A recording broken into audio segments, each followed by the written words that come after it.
Hey, Donnie Couch here on assignment for Speed Scene Live. We're at the beginning race of the season for the NHRA Mellow Yellow Championship 2013. I'm here with one of the most popular drivers out here, Ron Capps. Ron, how you doing today?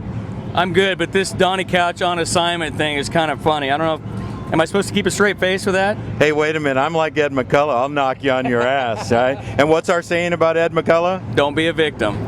Hey, Ron, you know, we have a lot of fans out there. Of course, you've been on the show a couple times. We appreciate it. But it was real disappointing last year, missing the championship by two points. I know we all felt bad, and I know it had to be a long winter for you. Yeah, you know, you've been in this business longer than I have, and you got to be hot at the right time, especially the countdown that we have. And you have to be good throughout those 6 races. And it's cool. Jack Beckman got a championship. I'm glad we kept it in-house, but losing by 2 points, man, it's like kissing your sister. Well, we all know that Ron Tobler's his crew chief was Jack Beckman's crew chief. They did a change. Ron's had a bunch of different crew chiefs in the works, been doing good. Of course, our hero, Ed McCullough, we can't count him out.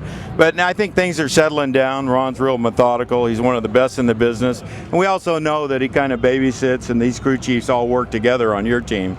Yeah, and he's got great people under him. We got the same guys coming back. And you know, it's funny, everybody talks about the change that Don Schumacher made last year. And it was, at first it was, woe me, Jack Beckman, he got his crew chief taken away. And I understand how that felt, but you got to remember also that my crew guys at the time had been with me since we were the Brute car. So we got 8 years of me as my crew guys are like family. Same with Jack and his crew guys.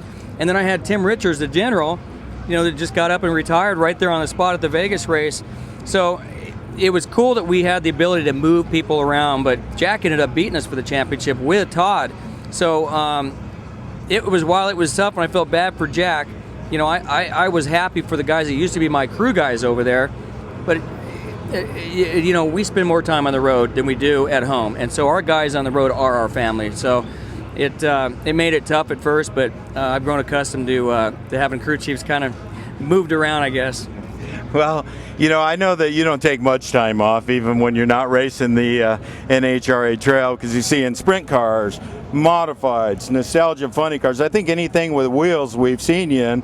But recently, I turned in and was watching the Super Bowl, and you're on the sidelines running the sound deflator. What is the name of that equipment you were handling? Well, I had to look it up. It's a parabolic microphone, and it's those dishes that, you know, you get a microphone. It's the one that actually you can hear the audibleizing by the quarterback. And what was cool was being on the sideline of a huge game like that as a Niner fan was awesome, but I could hear the linemen talking crap to each other and really talking smack, and it's amazing what they pick up. But it's not an easy job, man. You're running around holding that thing trying to get the best sound you can, but what an experience of a lifetime, man.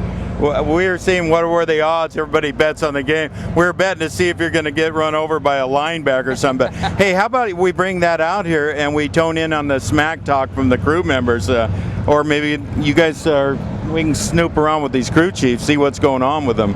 Yeah, it's funny. NHRA, you know, they want to mix it up and gain some new fans by getting things, you know, a little more excitement. But as soon as you do something, you get in trouble out here. So it's a fine line you got to walk with NHRA. We're so corporate out here with sponsors like Napa that you have to watch what you do every minute of the day. But if you could hear some of you've heard it, but if you could hear some of the smack talk going on out here, it'd be pretty funny. Of course, we're all excited for the March meet coming up in Bakersfield, California. Ron, we understand you're going to drive for Steve Pluger up there. I know you have a real strong passion for these nostalgia cars.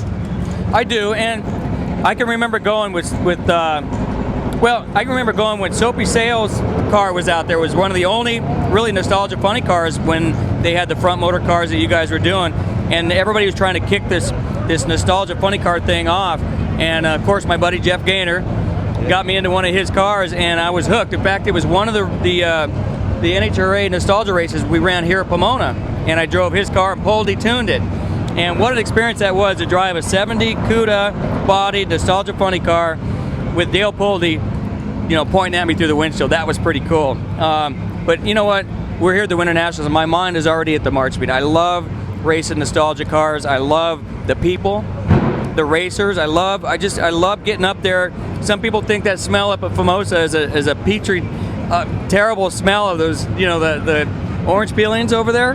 But to me, that brings my childhood back. I mean, I love that smell when you roll into Formosa. Of course, you drove Dale Worsham's car up there. We got Chad Head coming out. And, he had a bad accident up there with Jeff Gaynor's car. Hey, let me ask you, what does Schumacher say about you driving all this stuff? There's got to be a risk here. Most popular driver out here. Yeah, what's he say about that? When he hired me, we went to corporate headquarters at Napa, and he told them that I love to go race other stuff, and they love that. There's a risk of getting hurt, but I'm usually pretty good about choosing what I do. Gaynor's car, I wasn't sure I was the smartest guy at one point, but there's nothing like running good with a car put together by Jeff Gaynor. But it was a blast. And Steve Luger, we set the record with that car, and I get to drive the LA Hooker again this year, and I can't wait. Well, Ron, it's been a pleasure. We wish you good luck here at the Winter National. Look forward to seeing you at the March meetup in Formosa. Thanks, man. Appreciate it. Thank you.